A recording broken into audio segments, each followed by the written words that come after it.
Nous allons nous mettre maintenant à l'écoute de la parole de Dieu et nous reprenons un petit peu le cours de la vie normale. Je ne sais pas si vous vous souvenez, mais dans ces temps immémoriaux d'avant le confinement, nous étions en train de lire ensemble, de méditer ensemble le sermon sur la montagne, à l'écoute de Jésus. Et nous avions lu donc, nous étions arrivés au chapitre 7 de ce sermon sur la montagne, une parole où Jésus nous invitait à ne pas juger les autres, où il nous invitait à faire attention à notre regard sur les autres, à tout ce qui pouvait obstruer notre regard comme une poutre, alors que parfois nous cherchons à trouver la paille dans l'œil de notre frère. Et nous continuons donc à lire ensemble, donc dans l'évangile selon Matthieu, chapitre 7, à partir du verset 6. Et nous allons voir que Jésus change assez de registre. Donc Matthieu, chapitre 7, à partir du verset 6. Ne donnez pas ce qui est sain aux chiens, et ne jetez pas vos perles devant les pourceaux, de peur qu'ils ne les foulent aux pieds et ne se retournent pour vous déchirer. Demandez, et l'on vous donnera. Cherchez, et vous trouverez. Frappez, et l'on vous ouvrira. Car quiconque demande reçoit, et celui qui cherche trouve, et l'on ouvrira à celui qui frappe. Quel homme parmi vous donnera une pierre à son fils s'il lui demande du pain? Ou s'il demande un poisson, lui donnera-t-il un serpent? Si donc vous qui êtes mauvais, savez donner de bonnes choses à vos enfants, à combien plus forte raison votre Père céleste qui est dans les cieux donnera-t-il de bonnes choses à ceux qui les lui demandent. Nous découvrons ici un Jésus un peu déroutant. Après avoir invité à ne pas juger, voilà une parole de jugement très forte, avec des gens qui sont traités de chiens et de pourceaux. Et à peine remis de ce choc, nous voilà dans une image pleine de tendresse et de simplicité, où Jésus nous parle d'une liberté de relation avec Dieu comme avec un Père aimant. Pas facile à suivre, Jésus. Pas facile à suivre. Et pourtant, ne vivons-nous pas, nous aussi, un peu ce zapping d'une chose à son contraire dans le cours de la vie? Tenez, peut-être pas plus tard que ce matin, vous avez déjà passé 5 fois, 10 fois d'une chose à une autre, ça passe vite. Qu'il y ait des contrastes dans l'enseignement de Jésus nous rappelle aussi les contrastes de nos propres vies. Mais commençons par ceux qui heurtent. Jésus, après nous avoir demandé de ne pas juger, nous parle de personnes qu'il compare à des chiens ou à des pourceaux. Alors les chiens ici, ce ne sont pas les gentils compagnons domestiques que nous pouvons avoir et auxquels nous pouvons être attachés, mais c'était plutôt à l'époque des chiens errants qui se nourrissaient de déchets. Et les pourceaux représentaient l'animal impur par excellence. Voilà des appellations bien peu flatteuses, et des jugements très nets sur des personnes qui sont désignées ainsi. Jésus a utilisé parfois un langage très fort pour dénoncer un certain nombre de personnes au comportement mauvais. Il traite Hérode de renard pour dénoncer sa fourberie. Il compare les hypocrites religieux de son temps à des sépulcres blanchis, impeccables au dehors et pleins d'ossements, d'impureté à l'intérieur. Jésus n'avait pas sa langue dans sa poche, là où le mal était criant.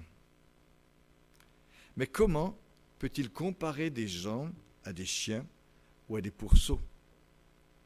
C'est par effet de contraste.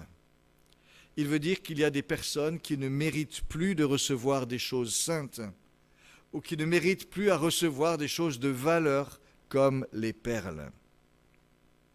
Alors soyons clairs, Cela ne peut pas être un rejet ou un jugement que Jésus mettrait d'office sur telle ou telle personne, qu'il étiqueterait de cette façon. Ce serait tout contraire à tout ce que Jésus a enseigné, à tout ce que Jésus a vécu. Jésus a incarné l'amour de Dieu et l'accueil de Dieu pour tous, et tout spécialement pour celles et ceux qui étaient catalogués, mal considérés. Je ne mettrai jamais dehors celui qui vient à moi, disait le Seigneur. Et ce qu'il a dit, il l'a fait vraiment. Il a même donné sa vie pour que des gens qui méritaient d'être rejetés, loin de Dieu, puissent être accueillis. Et nous vivons tous de ce don immense. Qui peuvent être ces personnes à qui sont refusées les choses saintes ou telle perle de valeur? Cela ne peut être que des personnes qui se sont déjà exclues elles-mêmes de ces dons, parce qu'elles les ont déjà méprisés, parce qu'elles les ont déjà salis, parce qu'elles les ont déjà bafoués. Vient un moment où il ne serait pas juste de leur permettre encore plus de bafouer, encore plus de dénigrer ce qu'on leur a déjà présenté. Et Jésus invite là à marquer une limite. À quoi est-ce que cela peut bien s'appliquer pour nous aujourd'hui? Cela demande du discernement. En ce qui concerne l'Évangile, qui est la perle de grand prix, nous sommes invités à la présenter sans nous lasser à ceux qui nous entourent et qui ne croient pas encore et qui peut-être ont du mal à croire. C'est notre mission d'être ainsi la lumière du monde par l'Évangile qui nous a été confié. Et même à l'égard de ceux qui peuvent peut-être paraître fermés ou un peu durs. Nous avons à parler, à prier, à aimer ces personnes avec persévérance. Pas question de dire que parce que quelqu'un a refusé l'Évangile, il ne mérite plus qu'on le lui présente. Que serions-nous chacun sans la patience de Dieu, sans cette immense patience de Dieu? Par contre, si quelqu'un systématiquement se sert de ce que nous disons pour traîner l'Évangile dans la boue, pour dénigrer la foi chrétienne, vient peut-être un moment où il ne serait pas juste de lui servir sur un plateau ce qu'il va jeter dans la boue. Il ne serait pas juste de l'encourager dans cette attitude arrogante où il profiterait de ce que nous essayons de communiquer pour bafouer l'Évangile et le Seigneur. Il faut alors savoir marquer aussi un peu la distance, une limite qui marque la dignité de l'Évangile et qui affirme la responsabilité de la personne si elle a une mauvaise attitude, si elle est de mauvaise foi. Ça n'empêche pas de prier pour cette personne et d'accompagner toujours les gens quand il y a de vrais questionnements, des questionnements honnêtes. Mais il ne faut pas donner l'occasion d'affirmer une arrogance. Il ne faut pas entrer dans ce jeu-là. Et c'est ce que Jésus a fait lorsqu'il a par exemple refusé un miracle à ceux qui le lui demandaient par mauvaise foi pour dénigrer systématiquement tout ce qu'il faisait ou qu'il ne ferait pas. On peut peut-être appliquer cette parole aussi à d'autres situations. Quelqu'un a plusieurs fois trahi notre confiance alors que nous essayons d'être honnêtes, d'être très libres, très transparents avec cette personne.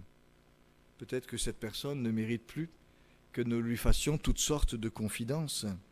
Une prudence, une distance est légitime. Quelqu'un a plusieurs fois abusé de notre générosité. Vient peut-être un moment où il est légitime de dire stop.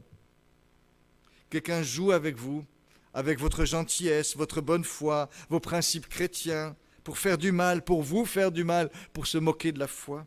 Il est légitime un moment de dire stop.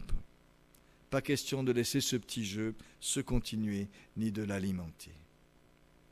Nous voilà donc invités à une certaine fermeté par ces paroles de Jésus. Tout n'est pas rose dans notre monde. Tout n'est pas rose dans nos relations. Nous avons bien sûr à être d'abord bienveillants toujours. Mais devant l'arrogance, devant le mépris, devant la moquerie des choses saintes, il y a place pour une attitude qui refuse d'encourager le mal et qui renvoie clairement l'autre à sa responsabilité. Difficulté donc de certaines relations, et Jésus ne le cache pas. Mais Jésus nous dit aussi, et c'est un beau contraste, qu'avec Dieu, nous pouvons découvrir une belle relation, une autre relation faite de liberté, une relation où nous pouvons être en confiance, où nous pouvons demander, nous approcher de Dieu. Et Dieu, lui, ne se tient pas à distance de nous, mais Dieu nous accueille, y compris dans des situations où nous sommes vraiment en demande. Et Jésus nous dit, demandez, cherchez, frappez à la porte. Et c'est une première chose qui ressort de ce texte. Jésus nous encourage à avoir la liberté de demander et de demander à Dieu. Nous n'importunons jamais le Seigneur lorsque nous lui disons nos besoins. Nous ne l'importunons jamais. Il aime que nous ayons recours à lui. Demandez, cherchez, frappez à la porte. Ces trois verbes ne disent pas exactement la même chose, mais ils vont dans la même direction. À chaque fois, il y a un besoin. Demander nous invite à nous adresser directement à Dieu. Chercher implique toute une démarche personnelle, engagée vers ce à quoi on aspire. Frapper évoque une certaine insistance qui ne se laisse pas arrêter par un obstacle. Mais nous voilà autorisés, invités à la demande. Et dans quelle optique ? Jésus évoque la relation qu'a un père bienveillant avec ses enfants. Et Dieu veut peut-être pour nous un père plus engagé envers nous que le meilleur des pères humains, dans une relation aimante, bienfaisante, structurante. Et c'est pourquoi nous pouvons demander, et c'est pourquoi nous pouvons frapper à sa porte avec confiance. Nous avons donc d'abord la liberté de demander. Un père bienveillant n'est jamais insensible à un vrai besoin de son enfant. Il est heureux de pouvoir faire quelque chose pour lui. Il serait malheureux que son enfant n'ait pas osé lui parler d'un souci, d'un besoin. Et c'est ainsi que Jésus nous invite à voir notre Père céleste.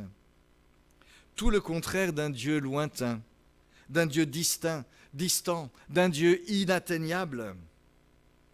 Bien plutôt, un Dieu attentif, pleinement concerné par nous, jamais indifférent à notre égard. Ce qui nous touche, le touche. Ce qui nous concerne, le concerne. Et Jésus promet, demandez et il vous sera donné, et Dieu donnera. Et vous remarquerez ce verbe « donner ». Jésus ne nous dit pas « on enregistrera votre réponse » comme certaines administrations qui accusent réception et laissent dormir la demande. Jésus nous assure « il vous sera donné ». Jésus ne précise pas ce qui sera donné, mais il assure que notre demande ne sera jamais dans le vide. Dieu agira, Dieu donnera. Et j'aimerais nous inviter à vraiment remettre ce mot au fond de nos cœurs, au cœur de nos prières également. Dieu donnera. Il arrive que parfois notre prière sert avant tout à décharger notre tension. On crie à Dieu. Mais est-ce qu'on attend sa réponse ? Ou est-ce qu'on se contente juste de crier parce qu'il faut décharger ce qu'on possède, ce qu'on porte sur toi ? Est-ce qu'on attend la réponse de Dieu ? Est-ce que nous savons guetter cette réponse de Dieu comme les guetteurs qui guettent une bonne nouvelle qui arrive ? Est-ce qu'on est dans l'expectative, la curiosité de voir ce que Dieu va faire après qu'on lui ait demandé quelque chose ? Dieu vous donnera. Je pense souvent aux chrétiens de Jérusalem. Ils priaient pour la libération de Pierre qui était emprisonné. Ils priaient. Et Dieu l'a libéré. Et Pierre était en train de frapper à la porte. Et quand on a dit à ces chrétiens qui priaient que Pierre était en bas pour frapper à la porte, on a dit « mais t'es folle !» Ils priaient. La réponse vient et on considère que c'est juste pas possible. C'est humiliant. Mais c'est parfois nous. On demande, mais est-ce qu'on attend vraiment? Dieu donnera, nous dit Jésus. Mais Jésus nous invite aussi à chercher.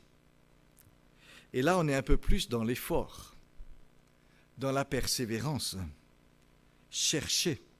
Ce n'est pas toujours très agréable de devoir chercher. Il y a de l'incertitude, il y a des tâtonnements. On a l'impression parfois qu'on perd son temps. On n'est pas sûr du résultat. On ne sait pas toujours vers où se diriger. Ça demande du temps, ça demande des efforts. Et il faut persévérer, même quand on n'avance pas beaucoup. Et il faut parfois tourner encore une question. Parfois, on doit juste tenter quelque chose sans être sûr de l'aboutissement. Parfois, il faut changer de piste quand on cherche. Et c'est une expérience de nos vies que Dieu ne court-circuite pas. Il y a dans notre vie des temps où l'on cherche. Mais ça a le mérite de nous impliquer. Et là aussi, il faut bien lire le texte de Jésus. Jésus ne dit pas « attendez et la solution viendra ». Il nous dit « cherchez, impliquez-vous, consultez, interrogez, réfléchissez, et Dieu vous aidera, et Dieu vous accompagnera, et Dieu vous fera aboutir, et vous trouverez. » Mais c'est intéressant qu'ici, ce n'est pas un passif, c'est vous qui trouverez. C'est qu'il y a une joie à trouver, à aller jusqu'au bout de son effort. Et Jésus tient à le souligner, tout en indiquant clairement, bien sûr, que Dieu est là, c'est le contexte. Et Dieu rend possible cet aboutissement qui ne supprime pas pour autant le vous. Et il me semble que cette catégorie est peut-être un peu négligée parfois dans la vie chrétienne. On demande, on prie, mais est-ce qu'on cherche? Je demande que Dieu me guide, que Dieu m'éclaire, mais est-ce que je cherche dans sa parole ce qui pourra me diriger, m'éclairer? Les promesses, les principes qui peuvent m'aider, me conduire dans une situation donnée? Est-ce que face à une situation particulière que je rencontre, est-ce que je cherche à comprendre aussi, à analyser ce qui s'est passé, à trouver une solution, à me remettre en question, peut-être s'il le faut? Ou est-ce que j'attends simplement que la solution arrive? Il y a aussi ceux qui pensent que ce n'est pas très spirituel de devoir chercher. Le chrétien conduit par l'esprit n'a que des réponses. Cherchez, nous dit Jésus. Acceptez qu'il y ait ces efforts. Acceptez qu'il y ait ces temps-là, ces engagements-là dans votre vie. Mais attendez-vous à Dieu, bien sûr, pour faire aboutir votre recherche et faire couronner votre effort. Et il faut apprendre à combiner le demander et le chercher. Et Jésus nous dit que l'un n'exclut pas l'autre. On peut demander à Dieu la solution à une situation, à un problème, et en même temps chercher ce qui permettra d'aller de l'avant. Ce n'est pas un manque de foi, mais c'est une prise en compte, une prise au sérieux de notre responsabilité. Mais en même temps, là où je cherche, je le fais dans la confiance que Dieu est là, et qu'il m'accompagne, et qu'il me conduit, et qu'il veille sur moi, tel un père sur son enfant. Dieu nous laisse aussi le temps d'un certain nombre de cheminements et de recherches.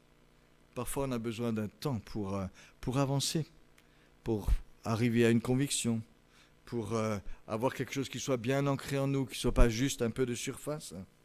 Certaines vérités mettent du temps à être saisies. Certains changements mettent du temps aussi. Ils demandent un cheminement. Mais le Seigneur veut nous accompagner aussi dans ces cheminements. C'est ce que nous dit Jésus ici. Et puis ça s'applique aussi à vous qui peut-être cherchez Dieu, si vous êtes en recherche spirituelle. Persévérez vraiment. Demandez à Dieu de vous éclairer. Lisez l'Évangile. Interrogez-vous sur Jésus, sa personne, sa venue, ce qu'il a enseigné, sa mort, sa résurrection, ce qu'il vous offre. Cherchez sincèrement et vous trouverez. Vous me chercherez, dit le Seigneur dans le prophète Jérémie, vous me chercherez, vous me trouverez si vous me cherchez de tout votre cœur. Si vous me cherchez de tout votre cœur, je me laisserai trouver par vous. C'est une parole de Dieu dans Jérémie au chapitre 29. Demandez, cherchez, mais aussi frappez, nous dit Jésus. Et il ne s'agit pas là de bagarre, mais de persévérance. De persévérance face à des obstacles. Il arrive qu'on se heurte à des portes fermées. Et peut-être qu'on peut parfois se décourager, faire demi-tour, se dire que c'est fini.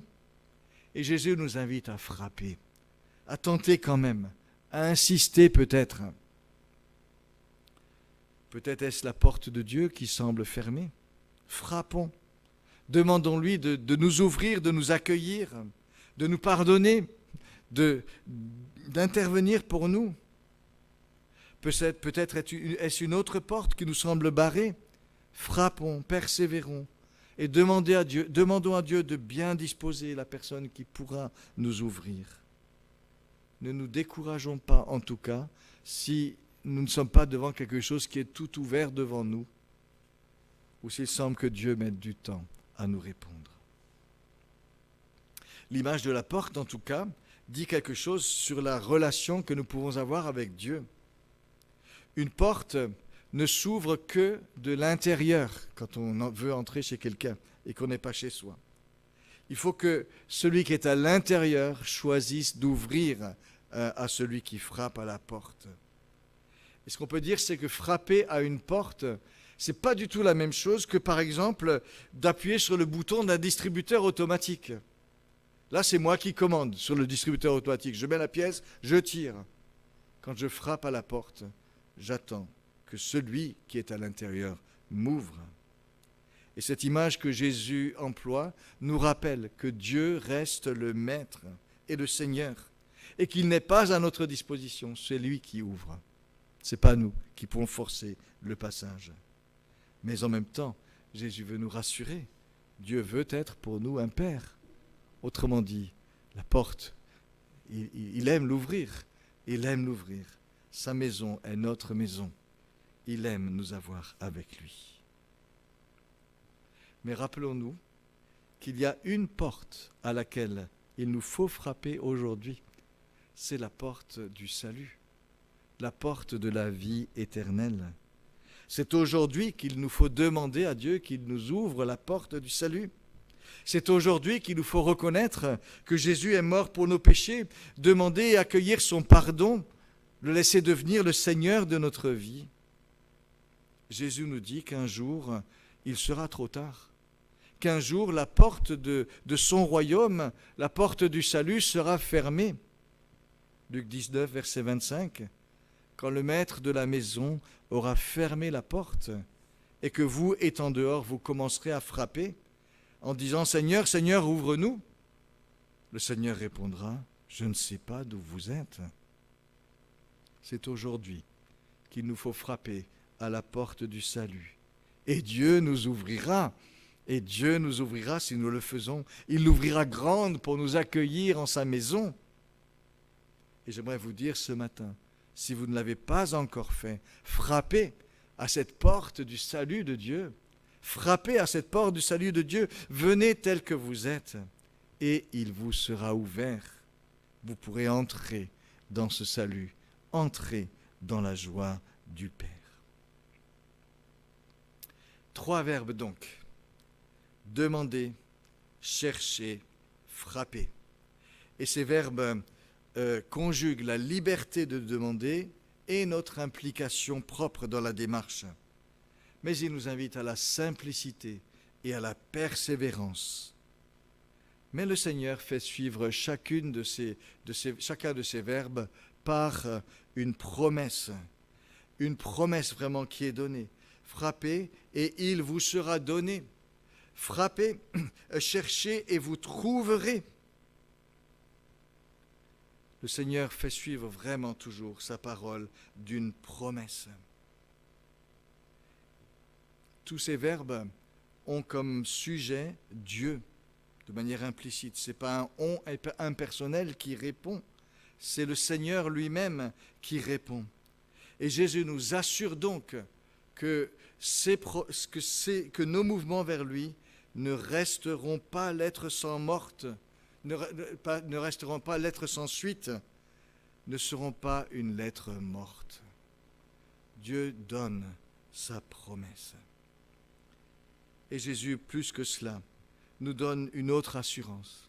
C'est que Dieu est un vrai Père et qu'il veut donner de bonnes choses à ceux qui lui demandent. Jamais il ne donnera une pierre si on lui demande du pain. Jamais il donnera un serpent si on lui demande un œuf.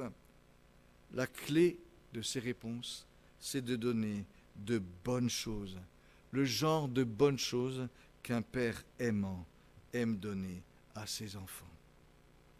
Et Jésus nous invite à méditer là-dessus et à nous dire ce que vous savez faire à l'égard de vos enfants. Combien plus Dieu saura-t-il le faire? Un père aimant a plaisir à donner. On ne lui arrache pas ce qu'on lui demande. Un père aimant a le souci que les siens ne manquent de rien. Mais Dieu a tellement ce souci pour nous. Un père aimant connaît ses enfants, sait ce qui leur fait plaisir et aime leur faire plaisir là où c'est possible. Et de pouvoir avoir confiance que Dieu aussi aime nous faire plaisir et qu'il n'est pas ce Dieu qui fera systématiquement le contraire de ce qui ferait notre joie. Un père aimant aussi aime parfois faire des surprises, se décaler, apporter sa propre touche. Un père aimant a également le souci de former, de faire grandir. Et parfois c'est cela, la priorité par rapport à la réponse immédiate à un besoin.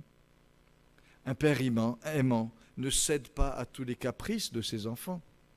Il sait dire non également, et c'est vrai pour Dieu. Parfois il fait attendre, parfois il teste notre volonté, il forge notre persévérance. Il veut nous apprendre à faire confiance, même dans l'attente. Il ne mâche pas le travail toujours, mais il met en situation où il faudra parfois se battre, en prendre sur soi. Tout cela, c'est ce que fait un père aimant. Et c'est ainsi, et bien mieux encore, que Dieu agit envers nous, avec la même liberté qu'un père aimant, avec le même souci qu'un père aimant, avec les mêmes objectifs qu'un père aimant, avec le même amour qu'un père aimant. Et Jésus nous laisse vraiment cette image très très forte d'un père aimant. Dieu nous aime comme un père aimant. Et ça vaut tous les discours là. Votre père donnera de bonnes choses à ceux qui les lui demandent. Alors certains préfèrent peut-être le système distributeur automatique. Mais allez demander à un distributeur automatique de vous faire grandir, de vous apprendre la vie, de vous aimer vraiment, d'avoir souci de vous. Alors oui, demandons, cherchons, frappons, acceptons ces invitations à la responsabilité, à la recherche, à la persévérance. Mais gardons, rivez au cœur les promesses que nous donne Jésus. Et par-dessus tout, ayons confiance. Dieu nous aime comme un Père. Dieu nous aime comme un Père.